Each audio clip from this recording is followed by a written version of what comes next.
It's Halloween weekend, and when you think of Halloween, you think of scary movies. And what could be more scary than the classic Psycho? That's the topic that Ray talked about with Joe Fortunato. He is our film expert. Let's listen in. Well, welcome to another edition of Film School with film study professor Joe Fortunato. And this week, with it being Halloween season, Joe's going to go down the road and take us back to the 1960s, what is still rated as one of the best scary horror movies of all time, a Hitchcock classic, when you talk about Psycho. And Joe, why don't I let you take it from there, my friend Joe Fortunato. Joe? Thanks, Ray, and welcome, everybody. And yes, today we're going to talk about Psycho from 1960, directed by Alfred Hitchcock, written by Joseph Stefano, based on the book by Robert Bloch. This is the granddaddy of all modern horror films. And, of course, it stars Anthony Perkins, Janet Leigh, Vera Miles, John Gavin. It had 4 Oscar nominations, but no wins. It was, by the way, just as a brief aside, for those who don't know, Hitchcock has never won an Oscar. So that's kind of a not-so-fun fact, I guess, for Hitchcock or the Hitchcock estate. But anyway, it was ranked number 1 in the AFI 100 Thrills film series, and it was ranked number 14 as the greatest movies of all time by the AFI.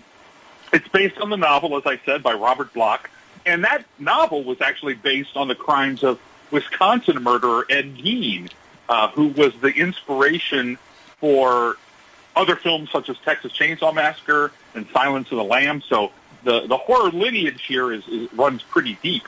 The budget on this film was very low. It was only $800,000 to make, and it earned $40 million. It was the highest grossing film of Hitchcock's career.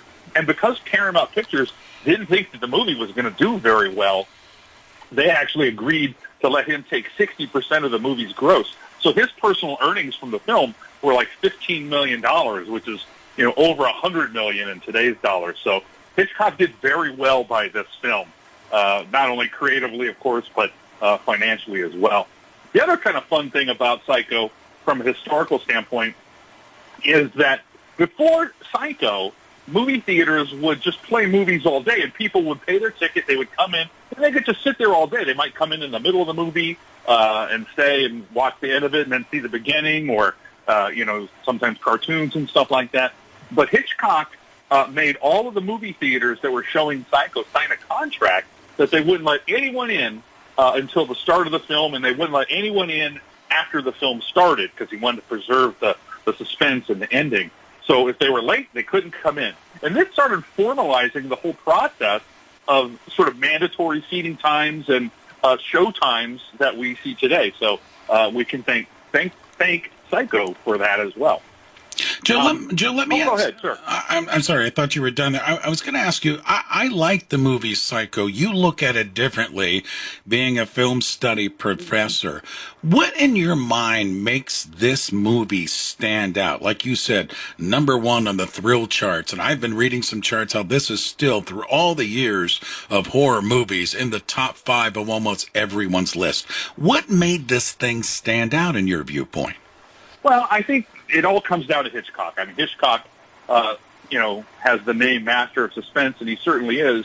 And it's his influence on the quality of the film that really elevates it. I'm not going to say anything bad about the acting or the story or anything, but I think it's Hitchcock's direction that really makes it stand out. And we can look no further, really, than the famous shower scene. And Hitchcock used 78 pieces of film in 45 seconds. That's incredible when you think about it. About 50 cuts to make that shower scene.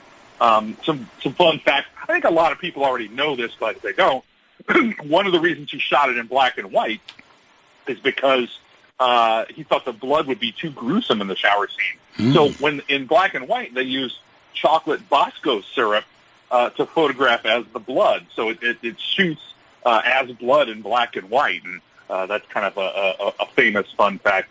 The sound that the knife makes while penetrating the flesh of Janet Leigh is actually the sound stabbing a cassava melon. So some fun behind-the-scenes facts there as well. One other thing that Alfred Hitchcock contributed to the success of the film and kind of answers your question of why it's so great, is Bernard Herrmann's score.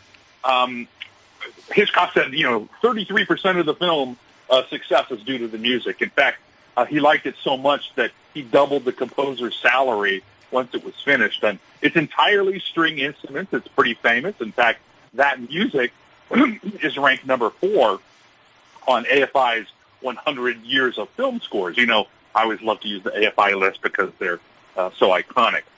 Anthony Perkins we talk about casting a lot. Anthony Perkins was the first choice for Norman Bates, so we don't go too far there. There were people considered for the role of Marion: Eva Marie Saint, Lee Remick, Angie Dickinson, Shirley Jones. Some old-time names that are familiar to older listeners.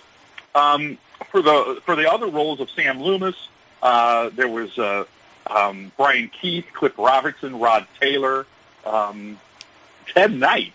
Actually, the great Ted Baxter from Mary Tyler Moore makes an appearance in this film as one of the guards in the final scene that's opening Norman's cell. So next time you watch, look for Ted Knight there. And Anthony Perkins and Janet Leigh actually have gone on record as saying they didn't really mind being stereotyped forever, and they were. It did affect their careers somewhat negatively because they were stereotyped by this film. But they said that they'd rather be stereotyped in a great classic film than not remembered at all, which I think is a pretty healthy way of looking at it. Well, one of the classics for sure. It is horror movie weekend, so Joe dug it out with movie Psycho this week as we went to film school with film study professor Joe Fortunato. Joe, as always, thanks for the time and the visit. Always appreciated. Thanks, Ray. Happy Halloween, everybody. We'll see you next time.